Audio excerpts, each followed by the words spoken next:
everyone and welcome back to my channel. I hope you are all well. Today I am super excited because I'm starting like a new series on my YouTube channel called Amie Recommends, and this is just going to be an ongoing series. I don't know how regularly I'll post these videos, but in each of these videos I'll be recommending my favourite books within a certain category or genre or subgenre.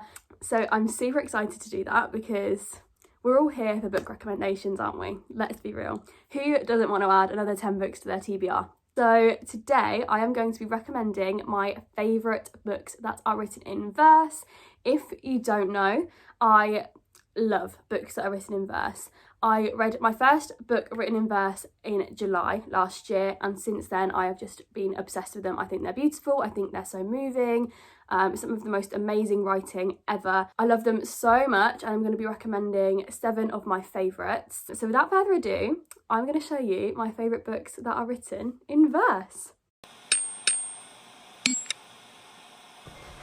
So the first one I think is my favourite book written in verse, and that is The Poetics by Elizabeth Acevedo. This is about our main character Ziamara, and she writes poetry and she's finding herself and she's got secrets, and it's just incredibly written. The poetry inside of this is beautiful. Elizabeth Acevedo's storytelling is stunning, and I just adored this so much. I can't quite put into words how much I loved it. This is definitely going to be a reread for me this year, and it's just beautiful. And this was actually Elizabeth Acevedo's debut, and it won the Carnegie Award, so I'm not surprised. It was amazing, and this is my biggest recommendation. Most of these are young adult. All of them are young adult. I don't actually know any adult books written in verse, and I would love recommendations for those. So yes, this is the first one that I am highly recommending. The next book that I'm going to recommend is also by Elizabeth Acevedo, and it is Clap When You Land. This was actually the first novel in verse I ever read, and it's what made me fall in love with the genre. It's Elizabeth Acevedo's most recent novel. I think it came out in 2020, and it follows Yahaira and Camiro. Camiro lives in the Dominican Republic and Yahaira lives in New York, and they share a father, and they are unaware of this fact until he dies in a plane crash travelling from New York to the Dominican Republic. And it just follows, it's written in dual perspective, and it follows both sisters in the way that they deal with this, and it was stunning, incredible. Again, it's won the Carnegie Medal, and again, I really want to reread this year. I want to reread them both as audiobooks, because there's apparently reading books in verse as audio is just, it elevates it to a whole new level. So that is what I'm going to be doing this year. Both of these are stunning, and I highly recommend them. The next book I'm going to be recommending I don't think will come as any surprise to a lot of you, and it is The Black Flamingo by Dean Atta. Firstly, the artwork on the cover and inside this book is just the most stunning thing I've ever seen in my life. And this follows our main character Michael on his journey to find himself. He, throughout this book, is basically discovering who he is, who he wants to be. He goes to university and he meets lots and lots of new people, and he learns all about pronouns, and he learns about drag queens, and he learns about all of the different people that he could possibly be. And the journey of this character is so beautiful, and the way Dean Atta has written this is phenomenal. It's obviously YA, and the way it's written is so educational, but in such a subtle way. Like, if you are a young adult reading this and you don't understand the differences in pronouns and why they're so important, this book explains it so well. It explains pronouns, it goes into depth with race and sexuality, and it's just phenomenal. There's a common theme. I want to reread this one as well. There's stunning poetry in this, there's stunning artwork in this, and it was one of my favourites of the year last year, and I still stand by that fact. It's just phenomenal, and I highly recommend it. The next one I'm going to speak about is Long Way Down by Jason Reynolds. Jason Reynolds is quite a well-known author. This book was sensational. I was putting it off for quite a while. I tend to do that with books in verse because I want to save them, and then I read them and they're even better because I've been waiting for so long. But anyway, This follows our main character Will, and his brother Sean, his older brother Sean, has just been shot, like within a gang. I think Sean is within a gang.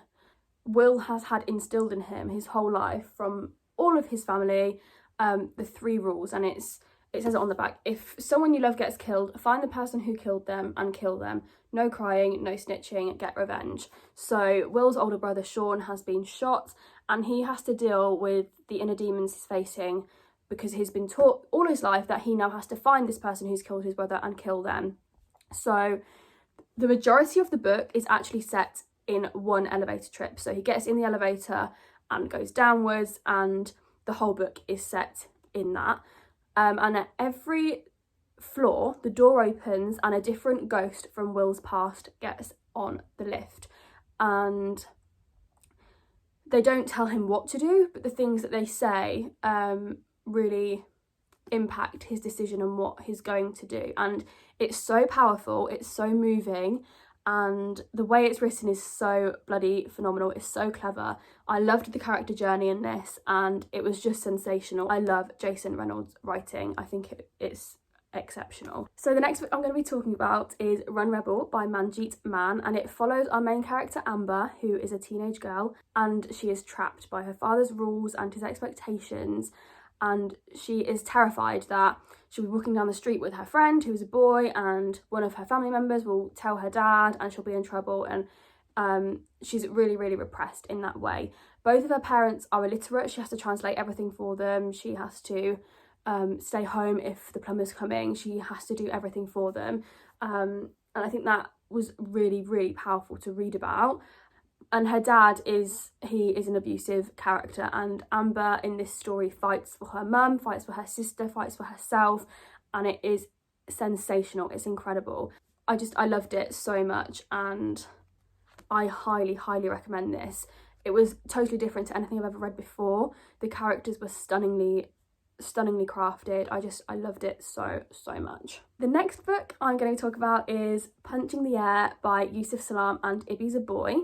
Now this follows our main character Amal, who uses his voice through artwork and poetry, but because of the bias system in his school, he's seen as unmotivated and disruptive. He's 16 and he gets convicted of a crime that he didn't commit, and he's sent to prison, and it's a really, really moving story of how he deals with that and how he speaks through his artwork and his poetry, and how he tries not to let the rage consume him. It's really, really beautifully written. It's based on the Central Park 5 case, because Yusuf Salam was actually one of those 5 boys who was wrongly incarcerated in that famous case, and I think because of that it makes it even more powerful and even more moving. It's just phenomenal. I got chills when I found out that one of the authors has actually been through something so similar, and it was phenomenal. I loved it so much.